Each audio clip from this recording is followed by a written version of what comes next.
O que Lúcifer fez aos anjos que o seguiram é chocante e aterrorizante.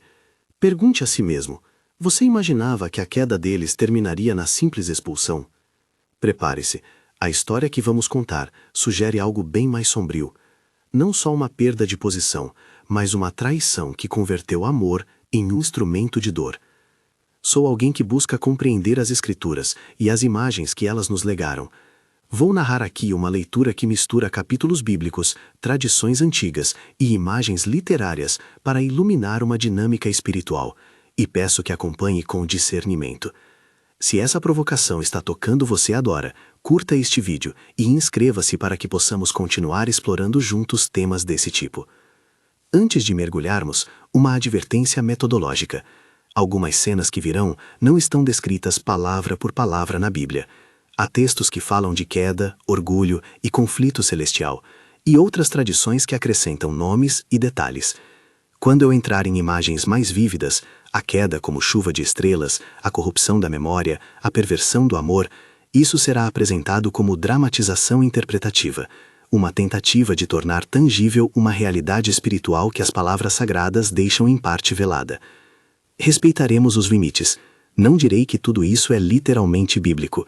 Tratarei certas afirmações como leitura teológica, não como dogma inquestionável.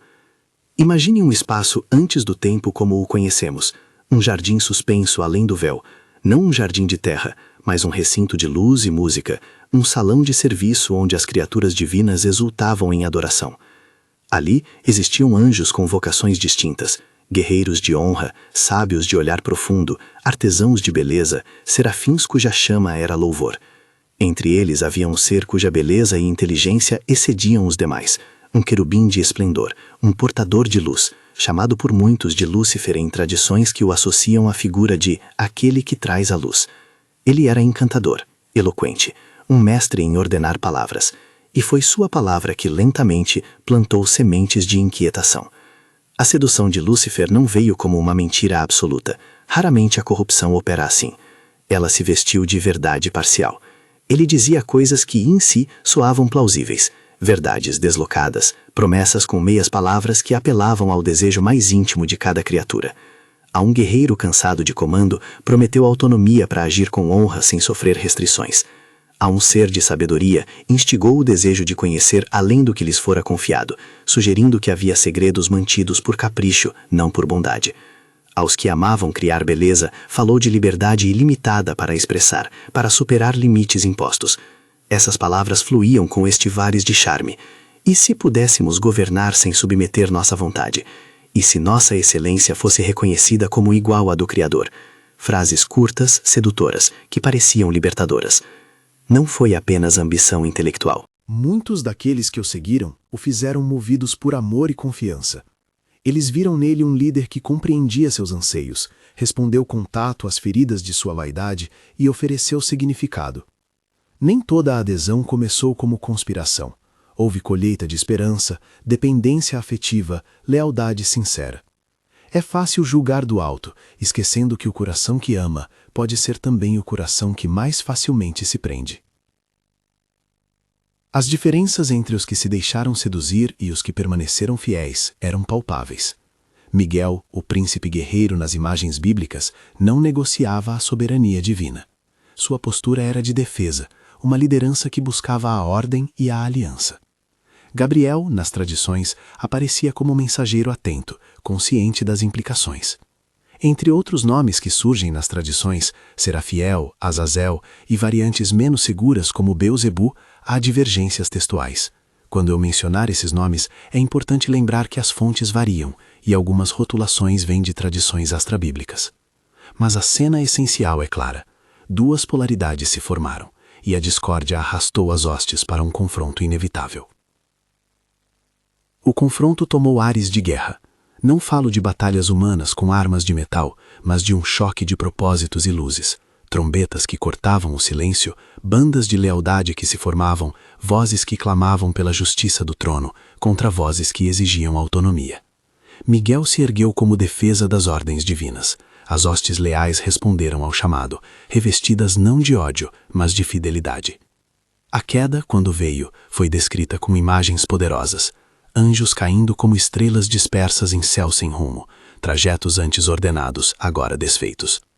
Alguns textos rememoram queda como do leste ao oeste, outras tradições pintam a cena em tons cósmicos. O que permanece é a tragédia da separação.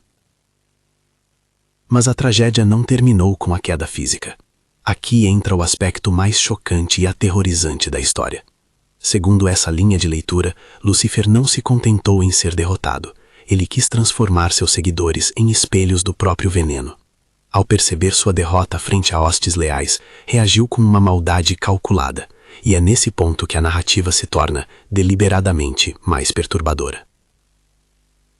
Antes de prosseguir, reforço, o que descrevo agora é uma interpretação que busca tornar compreensível a dinâmica do mal. As escrituras falam de engano, de mentira, de orgulho e de consequências. Elas não entram em detalhes psicológicos extensos sobre processos de memória e identidade. O que vem a seguir é, em parte, uma dramatização imaginativa baseada em princípios bíblicos de pervertimento e punição. Leia com cuidado, como leitura que quer ensinar, não como inventário doutrinário. Depois da expulsão, Lúcifer mirou sua vingança. Não bastava que aqueles que acreditaram nele perdessem seu lugar, era necessário que eles se tornassem instrumentos do próprio sofrimento que ele possuía no peito. A promessa de liberdade se transformou em grilhões sutis. Aquilo que antes era adoração, agora foi distorcido em serviço à mentira. O amor que os havia ligado a ele, um amor real, por vezes puro, foi revertido em mecanismo de tortura psicológica. Como isso opera? Imagine que a memória que sustenta uma identidade começa a se fragmentar. Memórias de louvor se tornam ecos envenenados, lembranças de beleza viram recordações que inflamam culpa.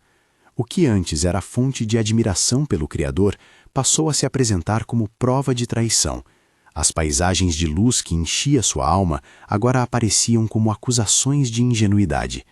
Em algumas leituras teológicas e literárias, essa degeneração é descrita como perda de identidade, não um apagamento total, mas uma corrupção sistemática que impede o retorno àquilo que eram.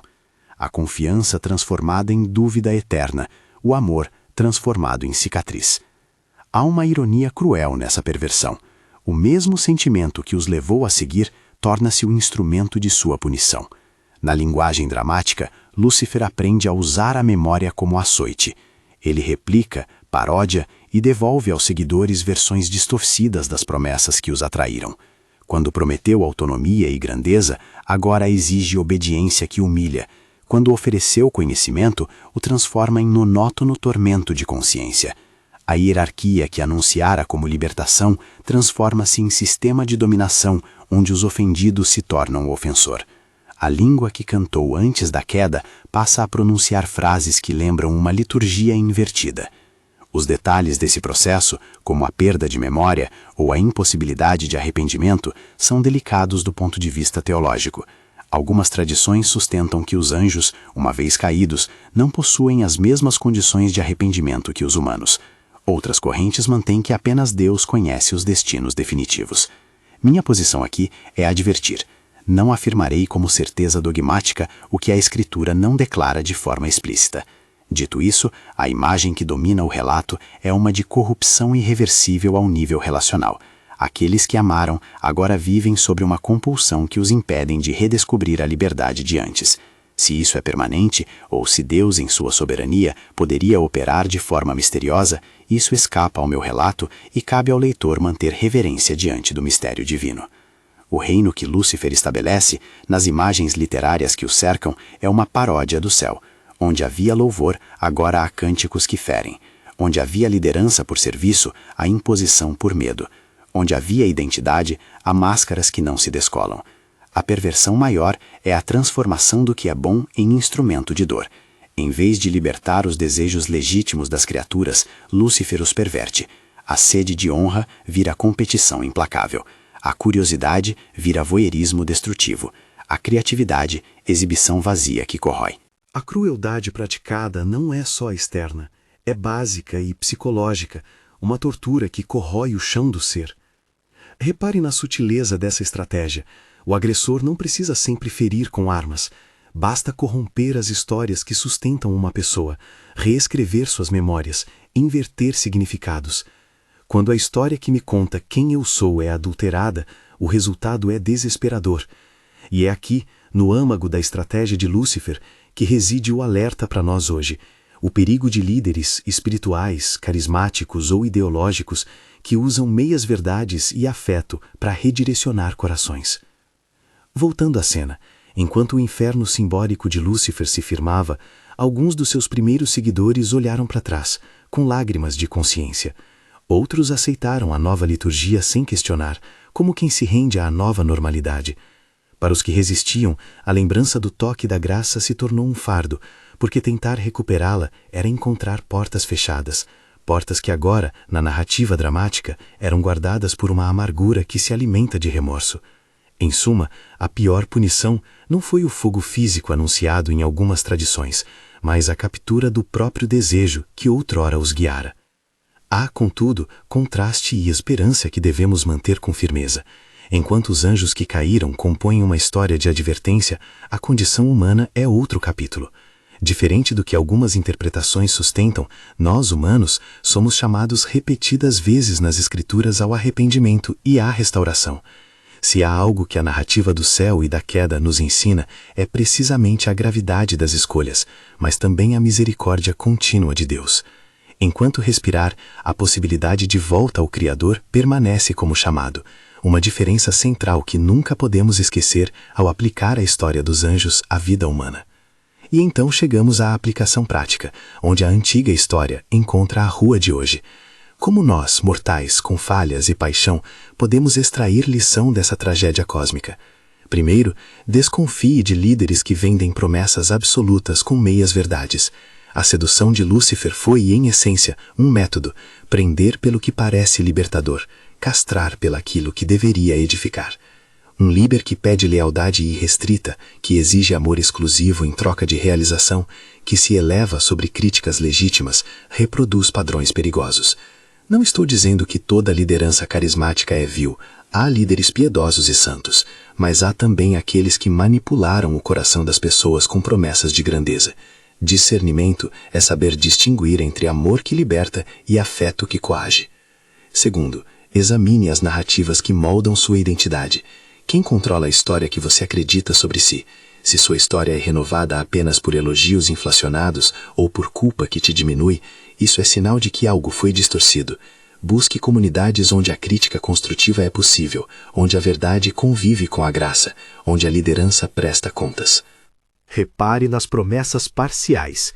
Elas seduzem porque entregam uma fatia de verdade.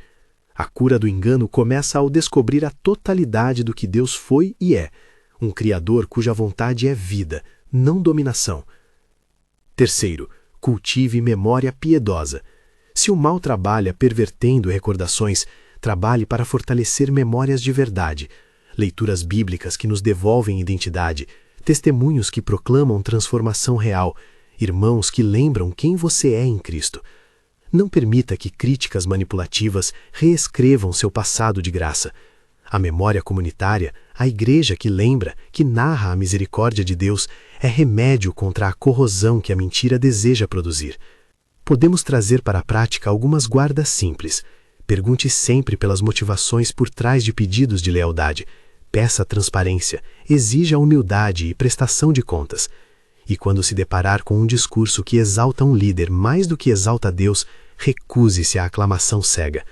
A história de Lúcifer nos mostra que até o belo pode mascarar o veneno. Ao terminar essa narrativa, devemos reafirmar o choque proposto no início. O que Lúcifer fez, não simplesmente cair, mas transformar quem o seguiu em eco de sua própria amargura, é de fato aterrorizante. A traição disfarçada de amor é uma das piores corrupções possíveis, porque para quem ama, a própria afeição torna-se ferramenta de punição. Por isso a grave advertência: não entregue seu coração sem testá-lo, não aceite promessas sem confirmar sua procedência, não confunda a admiração por liderança com obediência irrestrita à pessoa.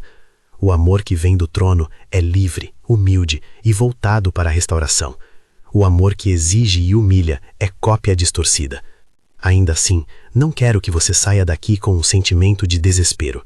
A narrativa que conta a queda e a traição funciona como espelho e alerta, mas a última palavra que as Escrituras nos oferecem é de esperança. A misericórdia para o arrependimento humano, caminhos de cura para corações enganados, comunidades que reconstroem identidade.